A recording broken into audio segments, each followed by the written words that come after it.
All right, here we are with Joe Calzaghe, the newest member of the International Boxing Hall of Fame. And Joe, I don't think anyone seems to have had more fun on their first day in Canastota than you when you get inducted. Yeah, it's great. Obviously, I've never been before, so didn't really know what to expect. And yeah, it's so exciting. And to get in at the first, obviously after 5 years retirement, the first ballot, it's a massive honour for myself and my family. I brought my son along and my dad. And yeah, it's awesome to meet all the fans. And yeah, really looking forward to the weekend. And I'm a very proud man. What's it been like being able to mingle with some other fighters that maybe you hadn't, some of these legendary guys that maybe you hadn't met before? Yeah, it's awesome, man. It's amazing. I see George Foreman, a lot of the fighters from yesteryear, obviously to be inducted the same year as Oscar De La Hoya and Felix Trinidad, two greats, So yeah, I'm very humbled and I'm very proud. I saw you and Glenn Johnson arguing before about who would have fought if you guys went at it. How would that fight have gone down? Yeah, it'd have been a tough fight, but of course I would have won. You don't know how to lose. Well, exactly, exactly. I did point out he lost the final eliminator against Omar Shika to fight me, and I knocked Shika out in 5 rounds. But he did have a bit of a bad decision, I think, so I give him that. But listen, Glenn Johnson's a great fighter, and he's always fought everybody. It's just a pity that our paths didn't quite cross. I got injured one time, but I got injured in a lot of fights, so that was just part and parcel of my career. Basically, anytime anyone talks to you, they have to ask you, did you ever think of coming back? Have you ever had thoughts of coming back to the ring? No, not at all. I made a conscious decision to retire after the Kessler fight. I unified all the belts. To me, it was leaving a legacy. It was unifying all the belts, and I finally did that in 2007 against Jeff Lacey. There's only two things that were missing, and it was coming to the States, which was a big part of me wanting to go to America.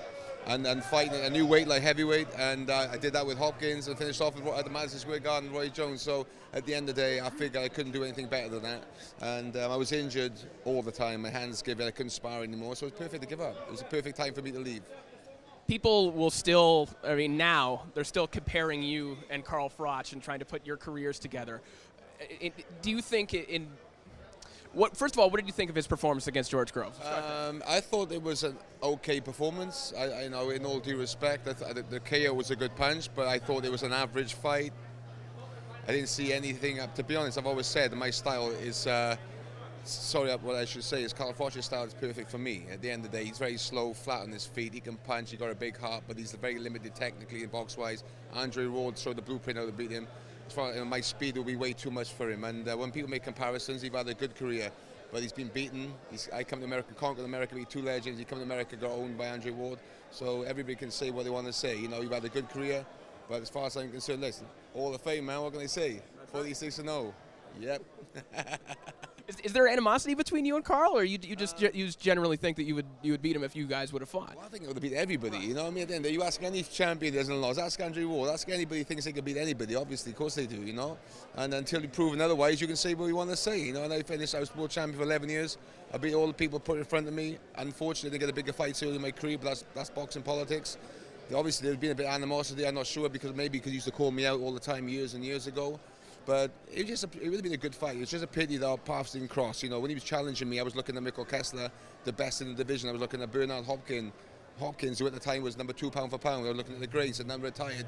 He's built himself up now to that position where he's looking for the big fights. It would have been a great fight, but that's life, man. We missed our timings. Well, I think also people seem to want fighters to pass the torch before they go away. The way that you won a title against a great UK fighter, they seem to think that a fighter has to go out on his back, but you don't have to. You're probably better off that you go out the way that you did. Well, exactly. I want to be one of the few fighters who retires from boxing or boxing retire me. And that's the way it is. And to finish, I thank God, and I feel blessed to have a beautiful family. My father being my trainer, in my corner, all my fights, being there to share the magical moments.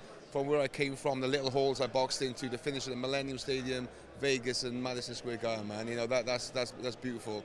And to be here inducted is just icing on the cake of my career, and to see many amazing fighters I respect from the past and champions today, it's very humbling for me. And I'm just really enjoying the moment and with my family and enjoying the weekend.